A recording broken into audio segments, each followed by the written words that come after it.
My name is Kara Korodudu. This is our special weekly bulletin. These are our top stories for this week. Georgian PM rejects US-EU criticism of draft foreign agents law. UK's Labour claim big early win over PM Sunak's Conservatives. Former Trump aide Hope Hicks testifies he told her to deny Stormy Daniels' affair. China launches historic mission to retrieve samples from far side of the moon. And now stories. Georgian PM rejects US-EU criticism of draft foreign agents law. Georgian Prime Minister Irakli Kobayidze rejected on Friday criticism from the United States and European Union of a draft foreign agents law, saying opponents of the bill were unwilling to engage in a meaningful discussion. The draft legislation, which is winding its way through the Georgian parliament, would require organisations receiving more than 20% of their funding from abroad to register as agents of foreign influence, a requirement opponents attack as authoritarian and Kremlin-inspired. Several thousand protesters took to the streets again on Friday to voice their opposition, moving towards the headquarters of the ruling Georgian Dream Party and then attending a Holy Friday service ahead of Orthodox Easter Sunday. The European Union and the United States have urged Tbilisi to drop the legislation or risk harming its chances of European Union membership and a broader Euro-Atlantic future. The standoff is seen as part of a wider struggle that could determine whether Georgia, a country of 3.7 million people that has experienced war and revolution since the fall of the Soviet Union, moves closer to Europe or back under Moscow's influence. UK's Labour claim big early win over PM Sunak's Conservatives. Britain's opposition Labour Party won a parliamentary seat in Northern England on Friday and control of several councils, inflicting heavy losses on the governing Conservatives to pile more pressure on Prime Minister Rishi Sunak. The thumping victory set the tone for what will be a closely watched 2 days of local results before a national election this year, which polling shows could put Labour leader Keir Starmer in power and end 14 years of Conservative government. While suffering were expected losses, the Conservative Ben Huchen won re-election as the mayor of the northern region of Tees Valley, offering some comfort to Sunak. He is also hoping the party's mayoral candidate in the West Midlands will hold on to power to help silence calls for him to step down.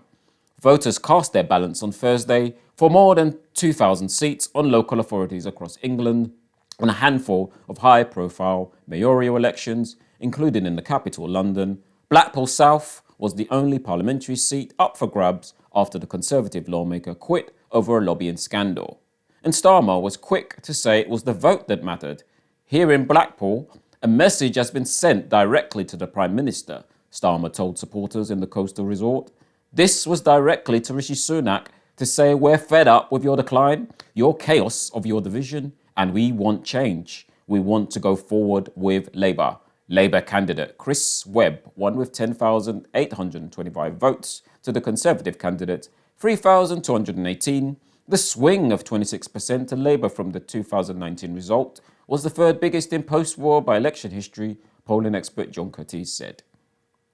Former Trump aide Hope Hicks testifies he told her to deny Stormy Daniels' affair.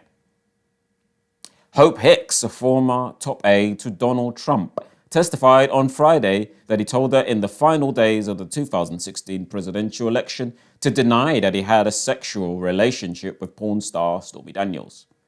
Hicks' testimony gave jurors an inside look at the campaign's damage control efforts when Trump faced multiple accusations of unflattering sexual behavior in the waning weeks of the successful White House campaign.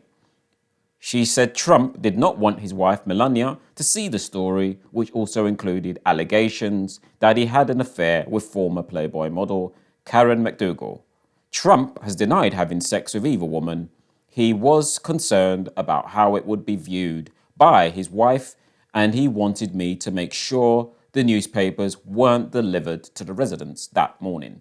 Hicks said prosecutors in the first criminal trial of a former US president argued that the payment to Daniels corrupted the election by suppressing news that could have influenced voters as they decided whether to back the Republican Trump or Hillary Clinton, then his Democratic rival.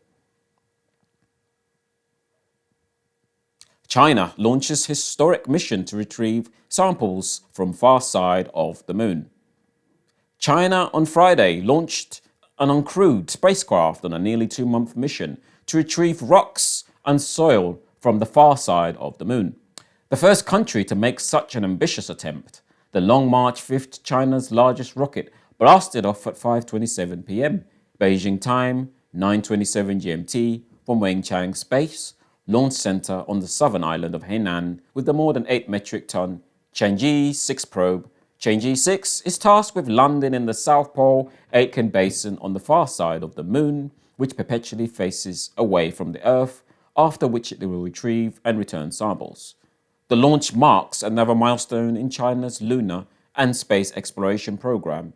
It is a bit of a mystery to us how China has been able to develop such an ambitious and successful program in such a short time, said Pierre Viez Meslin, a French researcher working on one of the scientific objectives of the Chang'e 6 mission. In 2018, Chang'e 4 gave China its first unmanned moon landing, also on the far side. In 2020, Chang'e 5 marked the first time humans retrieved lunar samples in 44 years, and Chang'e 6 could make China the first country to retrieve samples from the moon's hidden side. The launch was attended by scientists, diplomats, and space agency officials from France, Italy, Pakistan, and the European Space Agency, all of which have moon studying payloads aboard Chang'e 6. But no US organizations applied to get a payload spot, according to Jinping, Deputy Director of the China National Space Administration's CNSA, Lunar Exploration and Space Program. China is banned by US law from any collaboration with the US Space Agency, NASA. And that's all the news roundup for me. Thank you and goodbye.